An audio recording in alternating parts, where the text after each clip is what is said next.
Hi guys! Magandang gabi! Welcome back po dito sa Gandara SI channel for showbiz update. Ang tatalakayin nga natin ngayon at pag-uusapan mga kakimpaw ay mga patungkol nga po dito sa latest post ni Sian Gasa tungkol po kay Chinita Princess na hindi ko alam bakit hanggang ngayon ay nandun pa rin po siya at na-stuck sa buntis issue ni Kimi. So alamin nga natin yan at pag-usapan mga kakimpaw. Pero bago po ang lahat ng iyan, sa mga hindi pa nakaka-subscribe sa ating channel, pakiclick lang po tayo na ating subscribe button at notification bell na nariyan sa baba para mag-i-updated po kayo at ma-notify tuwing may bago tayong chika at balita hinggil sa Kimpaw. Maraming salamat! And ngayon naman, dumako po tayo sa pagbabasa ng komento mula sa ating mga subscribers bilang pasasalamat sa walang sawang pagsuporta at pagtutok sa ating pong mga balita. So narito nga mga kakimpaw ang napili nating basahin for tonight. Shoutout po kay Miss Corazon Reyes. Magandang gabi sa inyo. Sabi niya rito, sa post ni Chantal, sabi, kausap ni Bianca. Sabi ng kausap ni Bianca, umami na daw sina Bianca sa relasyon nila ni Paolo. At sabi, tumaba daw si Bianca. Tinanong kung buntis siya kay Paolo. Ayaw daw sumagot ng yes or no. Bakit hindi daw makasagot? Kaya hinihinala na siya ang tunay na buntis kay Paolo. Siguro daw, tinuruan ni Paolo kung ano ang isasagot ni Bianca, kaya duda yung kausap ni Bianca sa kanya.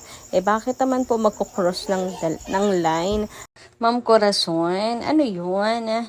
Napansin lang tumaba, biglang ko-questionin or tatanungin kung buntis. Parang ka pa naman ang mukha mga kakimpaw sa encounter na ganun. I mean, nakakahiya siya. Pag napansin mong tumaba isang tao, bigla mong tatanungin ng kung buntis siya, diba? So, bakit magkukross ng line? Bakit tatanungin agad? So, syempre, nasa tao na yun kung sasagutin niya o hindi. Pero, duda pa rin ako talaga na may pag-uusap na ganun. As inaaminin na sila ni Paolo Avellino and all. Wala rin naman pong evidence na may papakita. I mean, tayo, nandyan din tayo sa point na hindi na kailangan ng ebidensya dahil nakikita naman sa galaw ng Kimpaw, di ba, ang relasyon nilang dalawa. Pero yung dito, kay Bianca, kailangan niya ng ebidensya kasi hindi naman po nakikita na galaw ni Paolo at saka ni Bianca. Meron bang spotted na magkasama silang dalawa? Wala naman, di ba, mga kakimpaw? As in, zero. So, wag na wag ikukumpara sa Kimpaw. Ano po? Kaya hindi pwede yung sasabihin lang na sinabi daw ni Bianca na sila na kailangan pa rin po yan ng pruweba. Lalo na hindi naman yan na headlines sa mga balita. Anyway, sabi pa ni Miss Corazon Reyes, si Kimi kaya niyang mag-isa. Nahahatak niya pati ka-love team niya mula noon hanggang ngayon. Yun nga lang kasi parang baka lapit din siya. Malapit na rin siya mag-quit sa showbiz at mag-focus na lang sa business niya. Naku, dito naman ako agree sa inyo, Miss Corazon Reyes. Abay talaga namang pagdating po sa tandem, lagi pong nahahatak ni Kim ang sino mang nakakapartner niya. Di ba mga kakimpaw? Nag-click din naman po si Gerald dahil din kay Kim. Kasi si Kim talaga po ang boto ng mga tao. Si Zian, nakilala rin because of Kim. And without Kim, tinan nyo kung anong nangyari sa kanya ngayon. 'Di ba? Starlet. At hindi mahalaga ang pangalan sa industriya. At least ito si Gerald kahit papaano, nakakaahon-ahon, mga kakimpaw. Pero still, wala pa rin po sa kalingkingan ni Kimi sa mga na-achieve ni Kim. And si Sian totally wala talaga mga kakimpaw kahit anong tagal nilang naging mag-jowa ni Kim Chu. Then si Pao din, talagang sabihin na natin dati ng sikat si Paolo. Pero iba talaga ang kasikatan niya ngayon. Pati po siya ay talaga pong na-amaze din at hindi inakala na grabe yung support na natatanggap niya ngayon compare noon. Talaga. Ngayon daw may nag-aabang na sa kanya, may mga banners na, dati wala. Pero sana nga mag-quit na si Kim sa showbiz at mag-focus na lang sa business.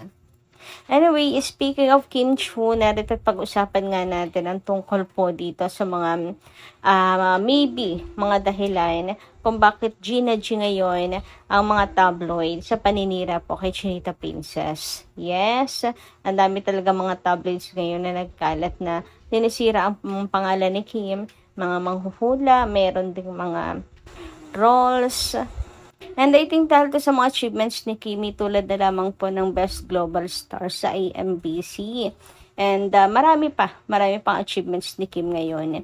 Sabi nga dito, congratulations Kim Chu for winning the Best Global Star at IMBC Awards.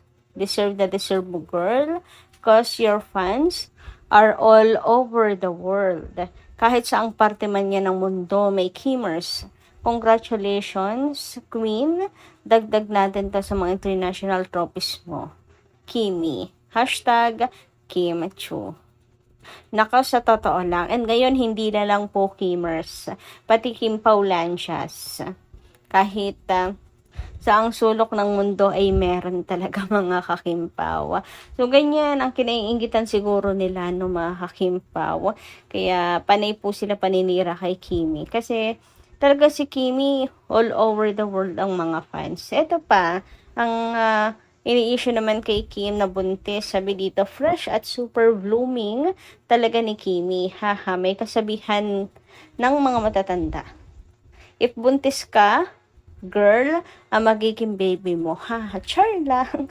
Hashtag Kim Pao. Pero buntis man o hindi, tadya naman si Kimi ay napaka-fresh and blooming always mga kakimpaw. Diba? Napakaganda talaga ni Kim Chu. Kaya nga, baby face po yan. Kasi hindi po siya nagkakaroon ng tigidig. Tawag doon mga kakimpaw. Tagihawat, di siya tinatagtad. Di siya nagkakaroon ng break out mga kakimpaw. Diba? Tinan nyo, napakakinis ni Kim. Parang walang force kang makikita kasi napakakinis, napaka-glowing, napaka-glass skin ni Chinita Princess. Kaya in love dyan si si kilala nyo ba yung si Basta yung si si Papi. Charot. Anyway, thank you so much po muli sa inyong suporta at pagmamahal kay Chinita Princess na patuloy na pagsama kay Kim at hindi pag-iwan sa kanya sa kabila ng mga pagsubok na pinagdaraanan ni Kim Chu. So ngayon naman ako na po tayo pag-usapan ang tungkol nga po dito sa bagong post ni Christian Albert Gaza or ni Sian Gaza mga kakimpaw tungkol kay Kimi. So yes, mga kakimpaw, lagi nga niya yung kinukontent si Kim. And sabi niya dito, Kim Chu, pakidinay nga na buntis ka para matigil na yung mga kumakalat na fake news. So actually, ito rin naman ang gusto ng ng lahat actually. Na si Kim na mismo ang magsalita mga kakimpaw para magsitigil na nga daw ang mga nag-a-assume na buntis siya. Pero sa ngayon kasi, sa katunayan, kahit hindi pa nagsasalita si Kim, tanggap na ng mga tao na hindi talaga buntis si Kimi, pati po ng mga fans. Kasi nakikita nga nila kay Kim na very energetic pa rin po. Gumiling pa nga, diba? Gumiling-giling pa nga sa Showtime, diba? Nag-crop top na rin si Kimi. At saka, na na rin niya ni Christopher Me, na vlog na rin niya, na hindi nga buntis si Kim. So, noon pa man, kumbaga, hinto na kasi yung issue na to kahit hindi pa magsalita si Kim. Pero ano kaya ang naisipan ni Sian at bakit ngayon ay nag-iingay siya at muling binabalik tong buntis issue? So dito sa comment section sabi niya, I personally believe na hindi ka buntis at napalakas lang yung kain mo recently. Seryoso yan, walang echos. Kasi itong si Paulo, ex-senadora. Kaya lalo tuloy akong ayon pala yun. Nagulumihanan sa kung ano ang katotohanan. Nawalan tuloy ako ng peace of mind today. Ang hirap nung ganito, sa totoo lang. Kaya utang na loob, please lang Kim, pakidinay na para makatulog na ako. So para pala sa sarili niya yun, parang kasalanan pa ni Kim na hindi siya makatulog tulog sa pagiging chismoso niya, 'di ba mga kakimpaw? So dahil pala sa post ni Paula Avellino, may recent post kasi si Pau ngayon, 'di ba mga kakipi? Talaga naman pong ikinagulat ng marami. So ito pa, wala pa ring pag-deny hanggang ngayon. Shit, alam na. Anong alam na? Totoo, yung buntes? Tapos sasabihin, ang contradict, no? Sasabihin na personally, hindi daw siya naniniwala. Tapos ngayon, alam na. Dahil hindi pa rin po dinideny ni Kim ang tungkol sa issue. So, ano ba tong post ni Paolo para magulumihanan siya, mga kakimpaw, sa katotohanan? Ito nga yun. Yung, ewan ko, prank ata yan ni Paolo Avellino. Na yun nga, naaalis nga muna si Paolo Avellino, maglalaho muna, mga kakimpaw, ganyan. Pero ang gulo, kasi meron siya ditong blind item na si Nitch Ete, isang sikat na artista na halos kaedad ni Alex Gonzaga, na nabuntis din kahit walang asawa. Tapos yun nga, ang clue ay virgin pa siya. We know King Chis virgin. So, ano na ito dati, na sabi na nga natin na malamang si Kim ang sinasabi nito. Pero hindi naman kasi 100% accurate ang kanyang mga chika, mga kakimpaw. So, ayan. Ang gulo na comment section niya kasi sabi niya, disclaimer, wala pong kinalaman yung unang screenshot sa ikalawang screenshot. So, bakit walang kinalaman? Sarcastic ba to? Sarcasm ba to? Mga kalokohan itong si Ian Gaza, no? Wala palang kinalaman, bakit pinagsama mga kakimpaw? Nakakaloka. So ano ngayon kung halimbawa ang papahinga si Paula Avellino, anong kinalaman ng si pagbubuntis ni Chinita Princess kung sakali rin ba nga, natotoo itong bit-bit niyang chika. Pero para sa akin, mga kakimpaw, hindi po talaga buntis si Kimi. Ewan ko bakit nag-post ng ganito si Ian Gaza. At binubuhay muli ang chika. So kayo guys, ano yung masisay tungkol po dito? Comment ka lang po kayo dyan sa baba. Hanggang dito lang po muna ang ating update. Maraming salamat po sa inyong pakikinigan. Kita kasi po muli sa mga susunod nating chika. Maraming salamat at ingat po palagi.